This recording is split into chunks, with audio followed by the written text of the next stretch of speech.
harus bisa mencegah intoleransi, mencegah radikalisme, mencegah ekstremisme yang sampai dini hari masih dilakukan oleh kelompok-kelompok lain yang sengaja ingin merubah mindset anak bangsa ini menjadi radikal. Naudzubillahi min dzalik.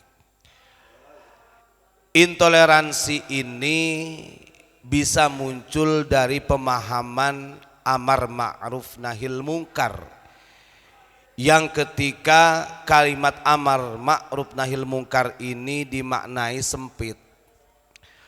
Makanya pada malam hari ini saya mencoba buka salah satu, apa sih sebenarnya sebelum kita melaksanakan amar ma'ruf nahil mungkar itu.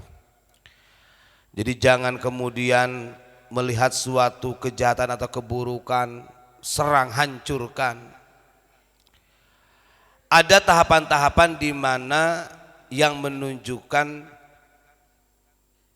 akhlakul karimah baginda Rasulullah Sallallahu Alaihi Wasallam.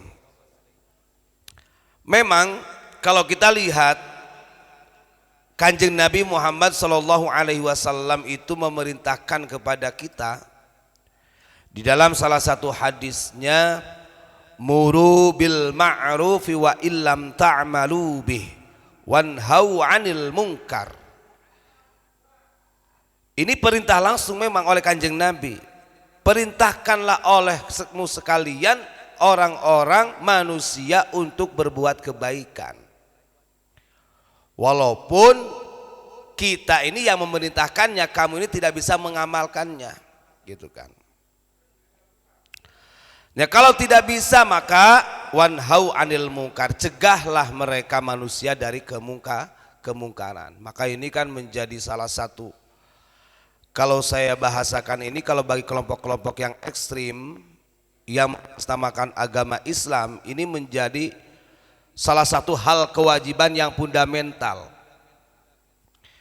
Sehingga amar ma'ruf nahil munkar ini diartikan secara sempit ya jihad gitu. Mau itu caranya dengan bunuh diri karena melihat wah ini di Bali itu karena banyak kemaksiatan kemudian dibom bunuh diri. Nah itu karena penyempitan makna daripada jihad atau amar ma'ruf nahil munkar. Yo jahat. Padahal pernah Kanjeng Nabi itu ditanya oleh para sahabat begini, fa ayyul a'mal ahabbu ilallahi ta'ala, ya Rasul, amalan yang paling dicintai oleh Allah, perbuatan-perbuatan yang paling disukai oleh Allah itu apa? Maka dijawab oleh Kanjeng Nabi, qala al imanu billahi. Amalan yang paling disukai, dicintai oleh Allah, yang paling fundamental, yang paling urutan satu, number one adalah beriman kepada Allah. Qala thumma madza? Kemudian sahabat bertanya lagi, lalu apa kemudian setelah itu ya Rasul? Qala silaturrahmi. Yang kedua adalah menyambung cinta kasih. Tsumma madza? Qala al-amru bil ma'rufi wan nahyu 'anil munkari.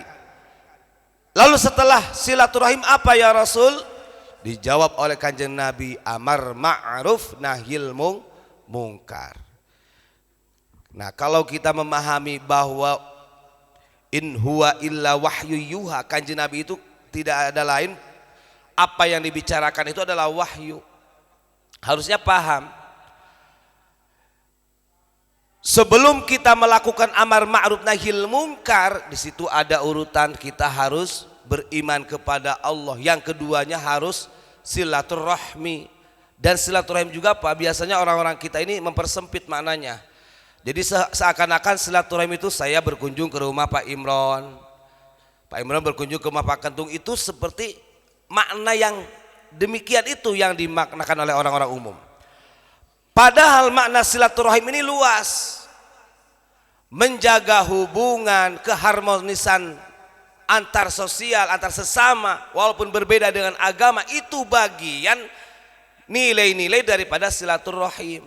Sekarang kita gembar-gembor amar ma'ruf nahi munkar, jihad, sementara keharmonisan antar warga menjadi kurang. Kerukunannya tidak ada, berarti ini efek daripada silaturahimnya hilang. Bagaimana mau bisa menegakkan amar ma'ruf nahi munkar? Makanya betul kalau kita lihat dengan adanya Bhinneka Tunggal Ika, dengan adanya ideologi Pancasila, ini kan untuk mengkikis pemahaman-pemahaman yang sempit tadi. Maka kembali pernah yang disampaikan oleh salah satu orang yang memahami tentang sumbu akar permasalahan, kemudian orang yang mengatasnamakan agama, jihad fisabilillah, bahkan menjadi teroris, siap melakukan bom bunuh diri sekeluarga. Itu karena pemaknaan silaturahim, pemaknaan jihad, pemaknaan amar ma'ruf nahi munkar yang kurang luas.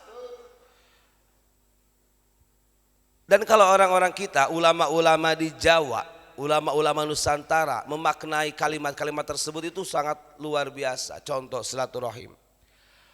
Bentuk silaturahim itu bukan hanya berkunjung, termasuk as-sakho, ada rasa peduli ke tetangga, ada rasa peduli kepada orang lain. Makanya tidak sepakat ketika kemudian ada kemungkaran, ada kezaliman, kemudian kita musnahkan. Bukan seperti itu caranya. Makanya kata Kanjeng Nabi, a'in akhaka zaliman au madluman. Kita ini diperintahkan untuk bisa menolong baik orang yang terzalimi ataupun sekalipun orang yang zalim, yang berbuat zalim. Karena ini menjaga silaturahim ini. Makanya benar, bahayanya intoleransi itu, efek negatifnya besar. Itu bisa satu ya, keharmonisan sesama manusia akan juga hancur. Kemudian akan terjadi kelompok-kelompok yang ekstrim. Maka jangan salahkan kelompok-kelompok separatis yang muncul itu karena memang intoleran. Kalau kita lihat dalam sejarah, sepanjang sejarah, orang yang membunuh Sayyidina Umar ataupun Sayyidina Ali, ini kalau dikatakan secara pribadinya, pasti dia mengakui saya ini di jalan yang benar. Karena mengatasnamakan daripada agama. Nah maka ayo, kalau kita lihat dari apa yang disampaikan oleh Kanjeng Nabi jauh-jauh sebelum kita melakukan amar ma'ruf nahi munkar, maka pereratkan dulu, kuatkan dulu silaturahim. Dan silaturahim jangan dipersempit maknanya. Dan silaturahim ini bukan hanya untuk sesama muslim, sesama yang punya keimanan yang sama. Siapapun itu, dan itu menjadi perintah dari Allah Subhanahu wa ta'ala. Mungkin itu saja saya sampaikan. Terima kasih. Assalamualaikum warahmatullahi wabarakatuh. Salam Pancasila.